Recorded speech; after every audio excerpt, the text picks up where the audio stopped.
दिल्ली में बैठे, उनकी क्या मजबूरी होती है साहब? देखिए, आपने बहुत अच्छा सवाल, ये तो हम सबका सवाल है। बिहार की पत्रकारिता को भी दो हिस्सों में ही समझना पड़ेगा। एक तो जो वहां बैठ के, जो बिहार में रह के जो पत्रकारिता कर रहे हैं, उनके दबाव को, और दूसरा जो बिहार से निकल चुके हैं बाहर, उनके उनकी चुनौतियों को। मैंने तो एक बात और भी बहुत ही गौर किया है, आपने बिल्कुल ठीक कहा। वो सिर्फ मीडिया की स्थिति नहीं है, बिहार से बाहर जो लोग निकल के आए हैं और अलग अलग जगहों पे वो एक लीडरशिप की भूमिका निभा रहे हैं। वो किसी भी लॉ फॉर्म में काम कर रहे हो, या फिर वो सीए हो, या फिर वो बिल्कुल। शिक्षक संघ हो। हर जगह बिहार के लोगों ने अलग देश के अलग अलग हिस्सों में एक बहुत ही प्रमुख भूमिका निभाई। लेकिन पता नहीं क्यों उन बिहार उनकी चिंता में शामिल होगा, मैं ऐसा तो नहीं कह सकता कि वो शामिल हम्म। नहीं होगा, लेकिन वो दिखाई नहीं देता है वो चिंता। जैसी वो गंभीर चिंता बात। दिखाई देनी चाहिए, वो चिंता हम्म। सामने से दिखाई नहीं देती है। बात अगर पत्रकारिता की करें, तो एक हम्म। पत्रकार मुझे लगता है समाज का एक बड़ा ही कमजोर सा एक वर्ग है। और कमजोर मैं इसलिए कह रहा हूं, उसकी सारी ताकत, जो एक पत्रकार की सारी ताकत आती है, वो आती है उसको पढ़ने वाले लोगों से, उसको देखने वाले लोगों से। और इस हम्म। बीच में जो सबसे बड़ी चिंता की बात हम सबके सामने आई है, पत्रकारों ने अपने उसी पाठक, उसी दर्शक का विश्वास खोया है। हम्म। पत्रकारों की जरूरतें बढ़ी हैं, और वो अपनी जरूरतों के पीछे ज्यादा तेजी से भागता जा रहा है। मुझे तो एक बहुत बड़े पत्रकार हैं, अब बड़ी चर्चा रही, अभी बीच में चैनल छोड़ा तब भी खूब खबरों में रहे। मुझे हम्म। बड़ा दुख हुआ इस बात का कि वो गरीबों की और देश के हाशिए के समाज की बात करते रहे, लेकिन हम्म। आमतौर पे बातचीत में और ब्लॉग के जमाने में ब्लॉग पे लिखते हुए या सोशल मीडिया पे लिखते हुए, उनका सबसे बड़ा दुख ये था कि वैशाली में उनका घर है, साउथ दिल्ली में घर नहीं है उनका। जबकि इस देश में वो खुद इस तरह के लोगों की रिपोर्टिंग करते रहे हैं कि इस देश में बहुत हम्म। बड़ी आबादी ऐसी है जो 30 रुपए, 40 रुपए दिहाड़ी पे आज भी जीवन जीने को अभी सकते हैं। हम्म। लेकिन पत्रकारिता में जो लोग हैं, उनके जीवन का ये दोहरापन है, उनको अपनी जिंदगी तो बहुत अच्छी चाहिए, बाकी वो तमाम तरह की बातें टीवी पर और अखबारों में वो लिख रहे हैं, लेकिन वो चीजें हम्म। इंप्लीमेंट नहीं हो रही। और जहां तक आशीष जी। इलेक्ट्रॉनिक मीडिया की हम्म। बात है, बस एक छोटी सी हम्म। बात और, हम्म। ये माध्यम बहुत महंगा है, इलेक्ट्रॉनिक हम्म। मीडिया। हम्म। यहाँ मिनट का हिसाब होता है। हम्म। और शायद इसीलिए बिहार पीछे रह जाता है कि टीआरपी की दौर में, जो विज्ञापन की दौर है, जो सबसे पहले हम बात कर रहे थे विज्ञापन की, उसमें हम्म। बिहार की का अभी उतना बड़ा स्टेक है नहीं। हम्म। और जो सबसे बड़ी आमदनी है बिहार से, जहां तक मुझे लगता है, उसका एक बड़ा माध्यम सरकार है। तो सरकार को हम्म। खुश रखने की भी का भी एक बहुत बड़ा दबाव होता है चैनलों पे। शायद इसीलिए इलेक्ट्रॉनिक मीडिया से बिहार थोड़ा सा पीछे रखा गया है, वहां से अपराध की थोड़ी बहुत खबरें आती हैं। ठीक है।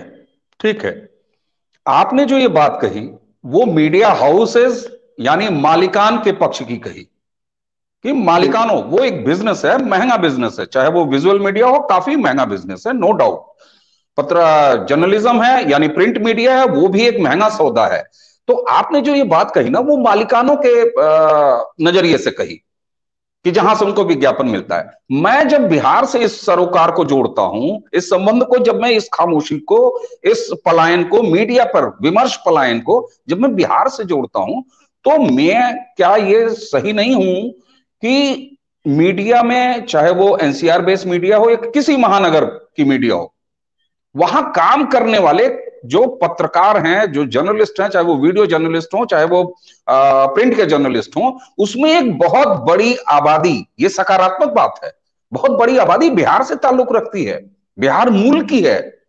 उनकी अपनी व्यक्तिगत चर्चाओं में, क्योंकि देखिए, आज अगर कोई पत्रकार किसी मीडिया हाउस के लिए काम कर रहा है, तो वो ट्विटर है पर लाखों फॉलोअर भी रख के अपनी निजी बातचीत भी, अपने निजी सरोकार भी बांटता है।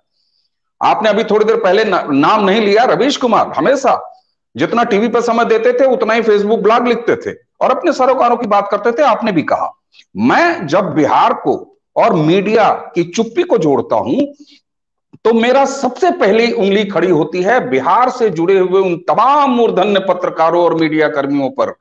वो चुप क्यों रहते हैं अपने पर्सनल स्पेस में?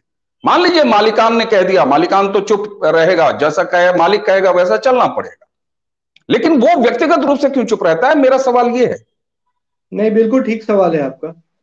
आप इस बात को अब हम सब लोगों को स्वीकार कर लेना चाहिए कि पत्रकारों की स्थिति वो अखबार में हो या चैनल में हो, बहुत शुरुआती दौर में, अब मैं बात कर रहा हूँ आज से 20 साल पहले, हम्म। जब हम मैं बिल्कुल पत्रकारिता में आया ही था, उस वक्त हम्म। हम आमतौर पे जो छोटे छोटे सिंपोजियम परिचर्चाएं करवाते थे, तो हमारी चिंता होती थी कि एक पत्रकार ऐसा जरूर हो जो संपादक स्तर का हो।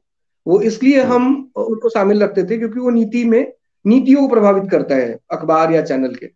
लेकिन हम्म। आज बहुत दुख हो रहा है मुझे आपके साथ ये कहते हुए कि अब संपादकों की भी स्थिति कई जगह ऐसी नहीं रही है। शायद एक दो संस्थान ऐसे रहे होंगे जहां संपादकों हम्म। की स्थिति संपादक वाली है।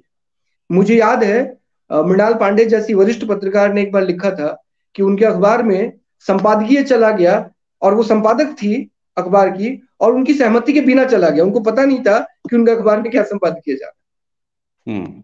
तो ये बहुत चिंता की बात है। आज मुझे लगता है कि अब हम ऐसा कोई कार्यक्रम प्लान करें तो उसमें हम विज्ञापन दाताओं को बुलाएं और चैनल के मालिकों को बुलाएं, क्योंकि चैनल हम्म। का मालिक अब बहुत ही अंदर तक छोटी छोटी खबरों पे भी अब वो हस्तक्षेप करने लगे हैं। पत्रकारिता बदली है, संपादकों की स्थिति बहुत कमजोर हुई है। आप शायद कहना चाहते हैं सोशल मीडिया पे क्यों नहीं वो लोग लिख रहे हैं। हाँ, देखिए, जो वरिष्ठ पत्रकार हैं उनकी अपनी राजनीति है, और जो वरिष्ठ हम्म। नहीं हो पाए हैं, जो बहुत अभी उस स्थिति में नहीं है, उन लोगों को बहुत सोचना पड़ता है। उनकी नौकरी की जो जद्दोजहद है ना चैनल के अंदर, हम्म। उनको हम्म। पता नहीं है किस दिन वो जाके अपना कार्ड स्वैप करेंगे और दरवाजा नहीं खुले। और ऐसा बहुत बड़े बड़े पत्रकारों के साथ भी हुआ है। अच्छी बात है। तो ये अच्छी जो बात है। पूरा अच्छी बात फ्लूइडिटी है। है ना नोएडा का, ये एक अलग से एक कहानी है। इस पर कोई बहुत अच्छा उपन्यास भी लिख सकता है।